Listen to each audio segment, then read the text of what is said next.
is Joshua Marshall. I'm 16.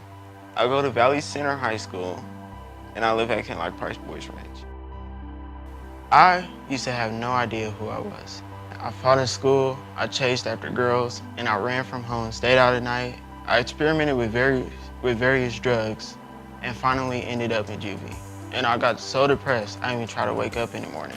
In juvie, my judge knew Mr. Ernest and told Mr. Ernest about me. He said, this guy has some good qualities. Maybe you should consider him for the Boys Ranch. I was very shocked by how nice everything was at the Boys Ranch. It was like tough, but I had strict parents already. So like Mr. Ernest was pretty like along those lines. So I kind of adapted quickly, but I was still, I still had issues, like issues with authority, issues with being told what to do.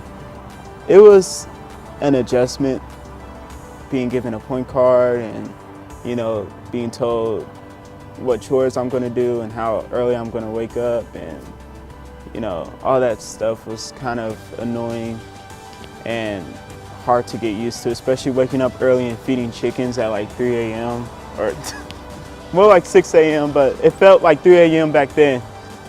I really wanted to do better when I got to the ranch. I wanted to not be in trouble. I wanted to kind of, I won't say normalize, but I wanted to get past a lot of my issues that I had, like anger issues, stuff like that. And I will say Mr. Ernest was really helpful in that, because he gave me he kind of made me feel like I was getting there. So you have to trust that people have good intentions out there, because at the time, if you're like 16, 15, 14, 13, 12, however old you are, you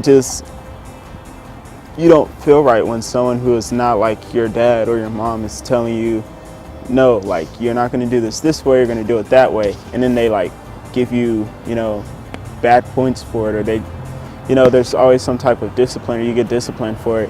And you're like, well, you're not even my parent. So like, how do I know you had the best intentions for me? Or how do I know that you're, that you're not just saying this stuff because it's just like your job, that you actually care. But I'll also add, with Mr. Ernest, I feel like he always had good intentions. I felt like he always was saying the right thing. I didn't always listen, but I always kind of knew that what he was saying was right, which is why I still ask him for advice for everything I do. I never saw myself doing the stuff I'm doing today. So but I just think about it sometimes, just like think about like, if I told myself a couple years ago that I'd be, juggling 2 jobs and full-time school while at the same time being in the Army, I would have laughed. Like, I still don't believe like I'm able to do this stuff, but it just shows like how much I was like taking that stuff in without really realizing it, because it's kind of coming like second nature now.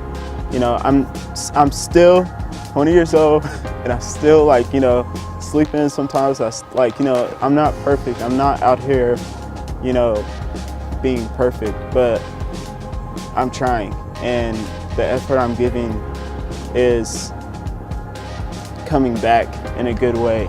I'm not a 1 in a million story when it comes to Youth Horizons. There are going to be many others who will come out of Youth Horizons and who have came out of Youth Horizons with the opportunities I've been given.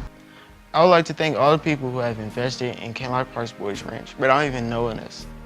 I am so thankful to those who send their love and prayers to us through money donations, food, and clothing. To be honest, it almost brings me to tears sometimes. Sometimes, okay. God bless you all, and keep me and everyone at Youth Horizons in your prayers. I know we will keep you in ours. Thank you.